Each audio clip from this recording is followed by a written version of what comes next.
Halo teman-teman, kali ini saya dan anak saya mau mencari karuk ya buat lalapan. Yuk, saksikan. Nah, ini udah nyampe di tempatnya. Tuh, banyak pohonnya. Nih, langsung saja kita petik ya. Iya.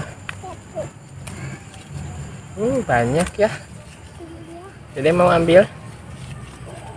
Hei, mau ambil daunnya? Yuk. Iya.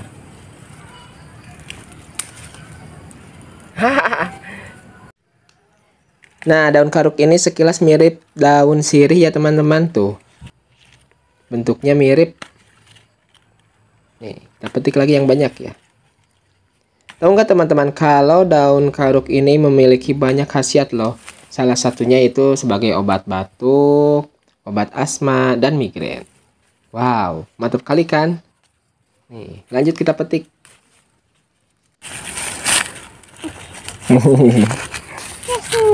Kok nyamuk? Nah, sudah lumayan banyak. Banyak ya? Nah, saatnya pulang dan makan.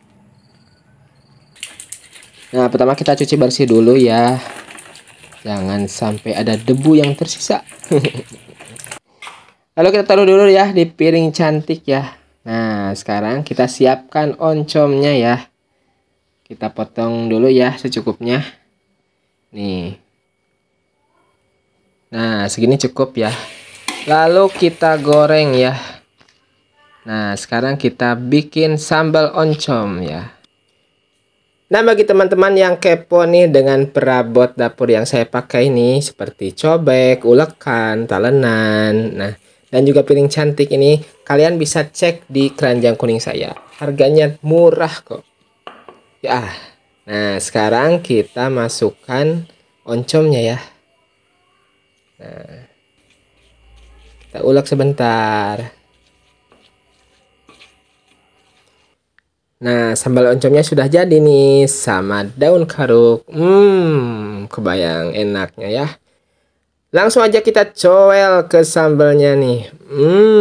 Pasti mantep banget ya. Yuk. Kalian penasaran gak dengan rasanya ya? Rasanya itu ada anget-angetnya ya, bikin anget tenggorokan pokoknya. Mantap. Yuk dah.